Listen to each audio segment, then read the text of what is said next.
بسم الله الرحمن الرحيم. الحمد لله والصلاة والسلام على سيدنا محمد وعلى آله وصحبه وسلم وبعد. In this video, to speak to you, to my dear sons and daughters, students, and maybe this would be also useful to other students, concerning the Islamization of psychology.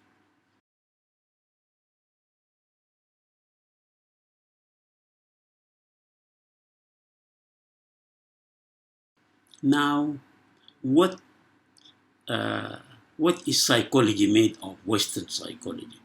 Western psychology has can be viewed within three different perspectives. It is a science, or it is an art, or it is philosophy. When we talk about Western psychology as a science, we are actually talking about a very small part of psychology.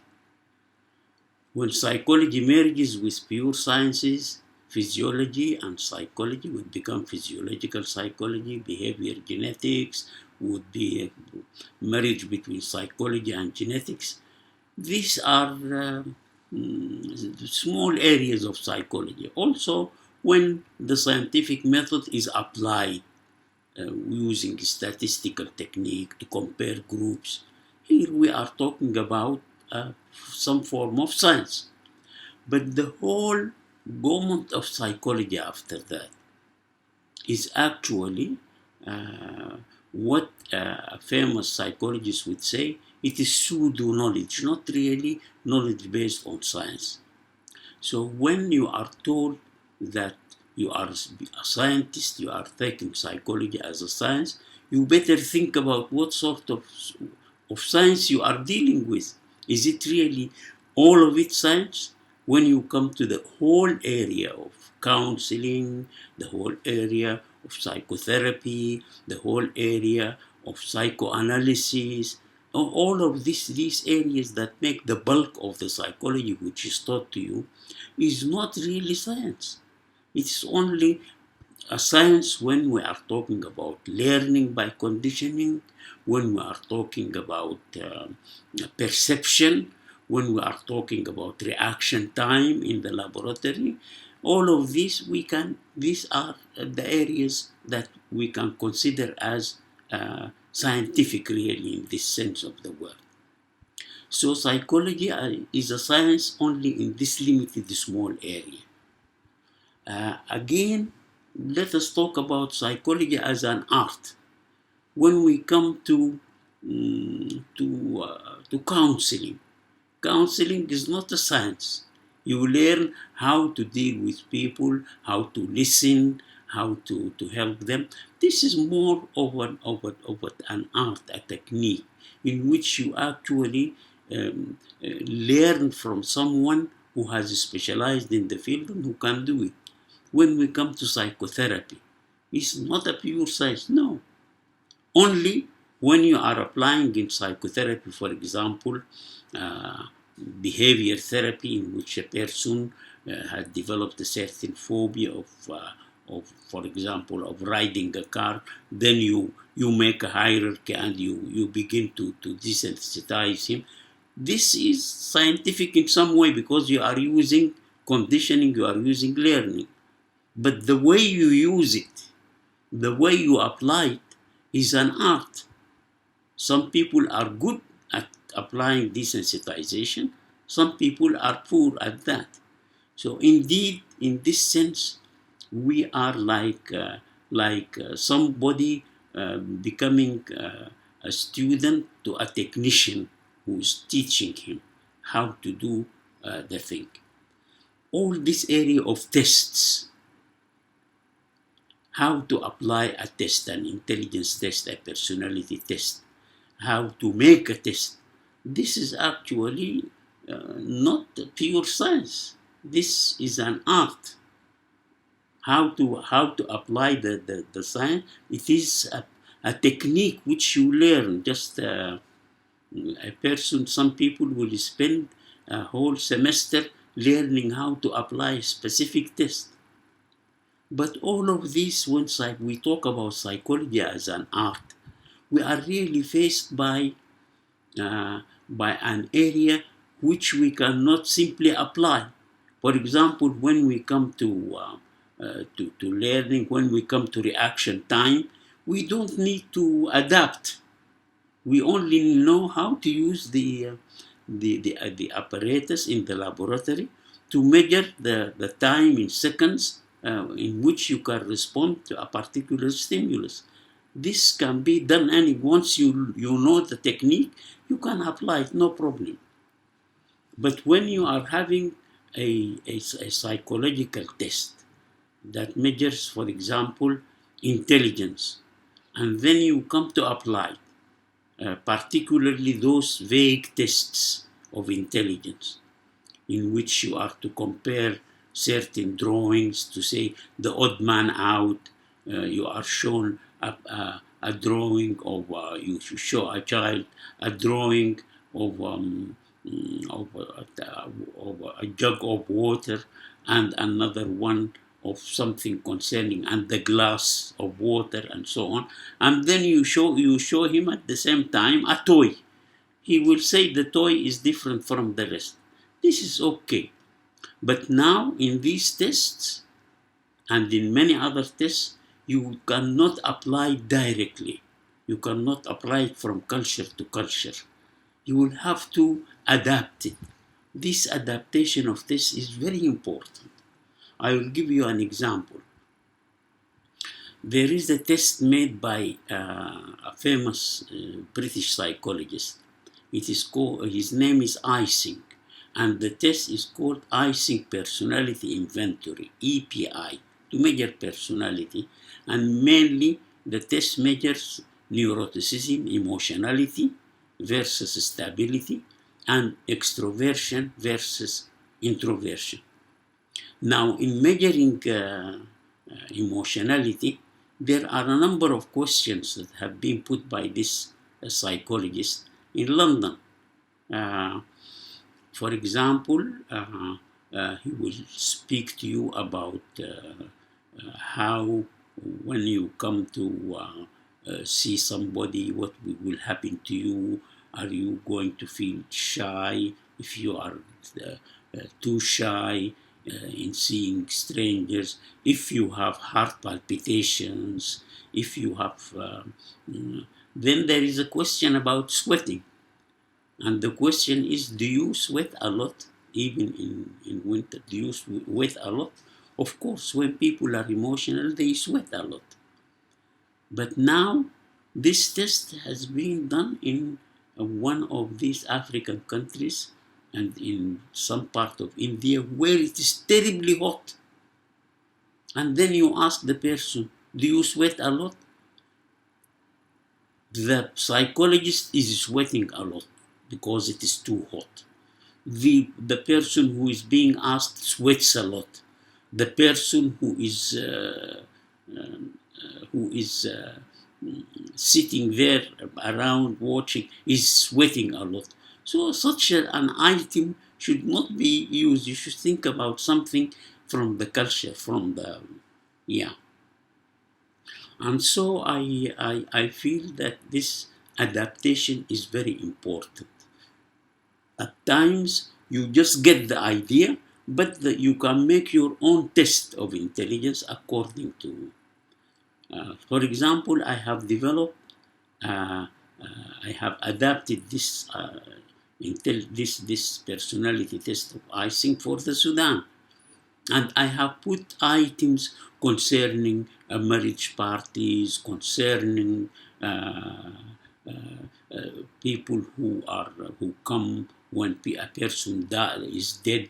People are supposed to come and go around. So many items that are related that can actually measure very well. It can measure emotionality, and it can also measure introversion versus extroversion. Again, in matters of testing, you have to be careful about the culture.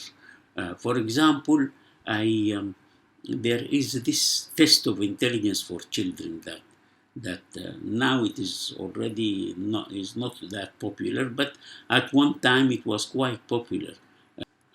Tests of intelligence by human figure drawings. In this test, a child is asked to draw a man. It is called the draw a man test of intelligence.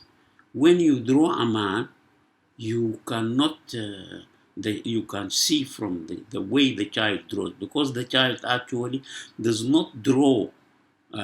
You are a man, you tell him to draw a man, he doesn't look at you and draw. He draws his conceptualization of what a man is. So here they discover that more intelligent children will put more details and will be more accurate in the proportions of the body, the details. So this test, when applied, a famous psychologist by the name of Dennis, while I was in the American University of Beirut, tried to apply the test. He came up with the absurd conclusion that the intelligence of a child who is about 14 or 15 in Lebanon and in the Arab world is equivalent to the intelligence of a 3-year-old child, American child. Of course, at that time, I'm talking about when he came, it must have been about 30 or 40 years ago. Now, of course, this is absurd. He also went to the desert in Jordan, and he tried to ask the people there, the others, to draw, and he deducted that their intelligence is very low. This is silly, because now I tell him, Dr. Dennis, if you ask people in America how to make up, to set up a tent, the way they can put the ropes and things together and then set up a tent. Now this it's part of intelligence to see where this one would fit here or fit there. I'm sure that the Bedouins will do much better than any. Then he said, I told him, you are coming to people who have children in certain parts. He went to Sudan to also to make the test. You know, children have not held a pen to draw on paper. So I made, to prove my point, I asked children to use their, because children can draw on the sand with their finger. So I tie the child with bandage, and I bring ink, and I bring a very large paper. Draw with your finger. Here we find that people who draw with their finger on this large paper, and then the same children to draw with a pencil, we discover that when they draw with their finger, they get higher scores.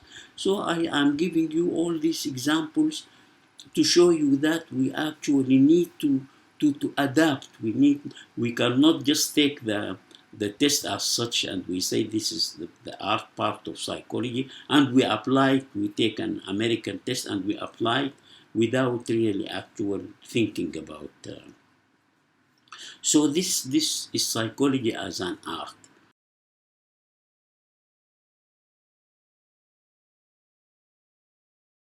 Psychology as philosophy.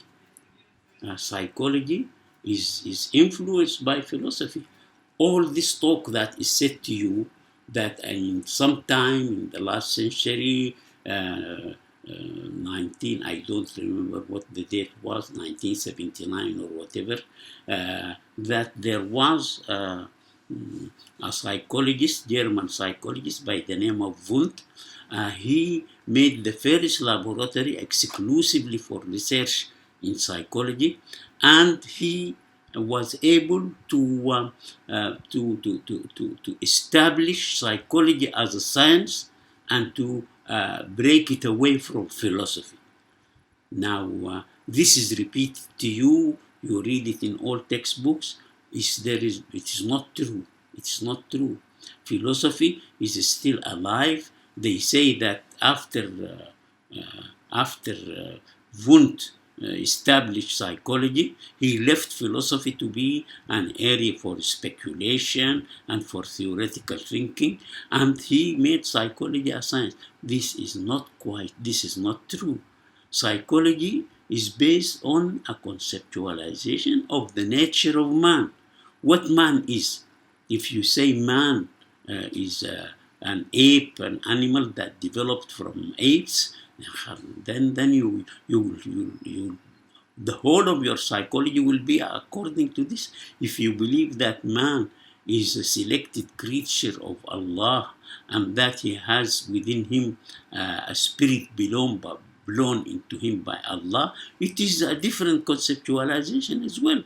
And the whole government of psychology, the whole approach of psychology will be based on your conception of what man is. Psychology, behaviorism is actually based on the work of a 17th century philosopher, Locke, who says that there is nothing inborn. Man has no instinct. There is nothing in man which has been put into his system. That everything that you do, everything that you believe in, is actually based on experiences. This is not true. For us, we know that Allah has put into us within the human being there is a fitra, and the fitra is a predisposition to know Allah and to worship Allah. And that if we do not worship Allah, we will worship other things in this world, our parties, so here philosophy is running in the veins of psychology.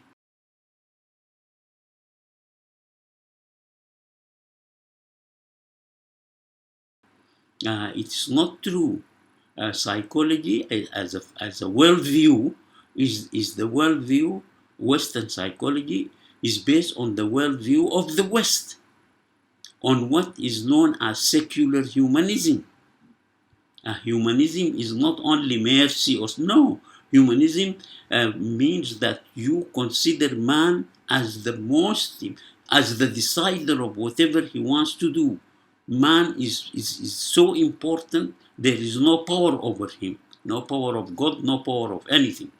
He can be run by the environment. He can be run by you can make theorize. If psychology is to be Islamic, it will have to be based on an Islamic conceptualization, an Islamic worldview.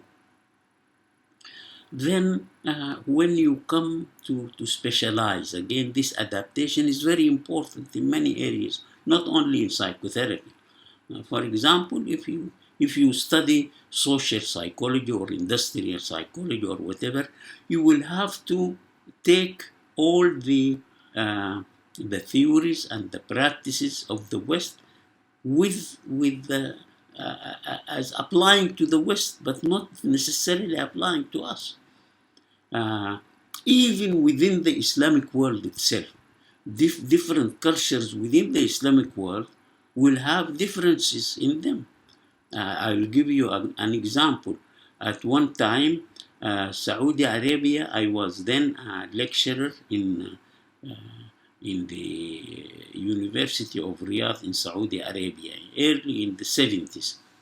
And then you remember when in 1973, I think, after this nationalization, after the war in which Sadat beat the Israelis, then the price of oil suddenly increased, and all of a sudden Saudi Arabia and oil-producing countries found themselves extremely rich.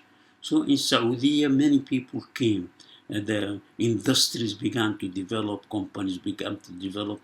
In fact, the size of Riyadh at that time in Saudi Arabia has increased so much that the United Nations said in the history of humanity there is no city that has doubled its size or increased in the rate that they have seen in Riyadh in the early 70s.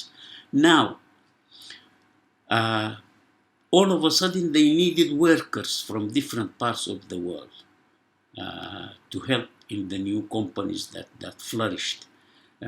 So all of a sudden, the Saudis found themselves surrounded with Indians, with Egyptians, with Sudanese, and then companies started to flourish. So I was just wondering, how do they motivate people to work?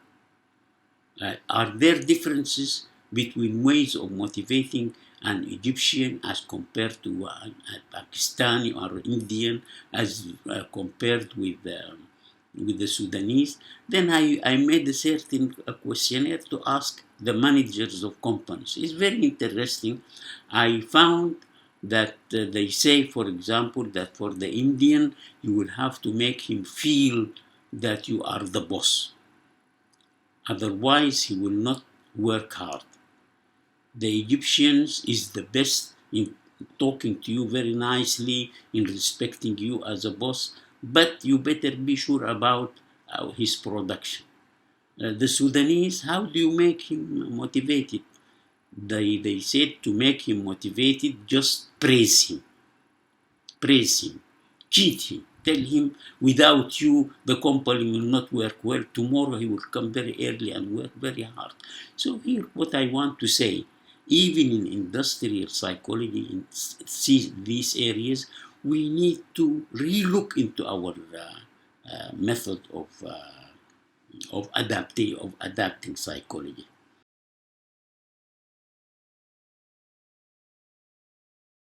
Another issue which I want to mention to you, in the area, if you become a counselor, also be sure that much of what is written in the field of counseling is really needs to be re-looked at from our Islamic point of view. For example, you will be told in counseling, don't talk about religion. When they say don't talk about religion to the client, actually they mean if you are religious, don't try to put your beliefs into the pay. But if you are secular, you don't believe in Allah, and the patient believes in Allah, it is the other way around. Then you can look at his belief as something pathological, as something part of his sickness, and you try to help him out. So here this is an important point for us as Muslims. We need to come to talk about Islam, because we know, and I can assure you from my own experience of almost 40 or 50 years, that actually a lot of these people who come for counseling, their problem is a feeling of guilt related to their relationship to Allah. I found that many people who are depressed, they think that because of they don't enjoy prayer anymore, they don't enjoy listening to Islamic material, we are bad, we are sinful, Allah has forsaken us. But now, when you come to tell him, now do you enjoy food? No, I don't want like food anymore. Do you enjoy having a relationship with your wife? No, I've already stopped that. Do you enjoy listening to with your friends to jokes? No. I said to him, reading the Quran and prayer also has this element in which you enjoy your spiritual enjoyment. So because it is because of your illness. It is not because that you are bad. It's because of your. This is very comforting to the person. We need to talk about religion in this respect. People who come to you, I have a phobia of ghosts. I have a phobia of shaitan. I expect that he will appear.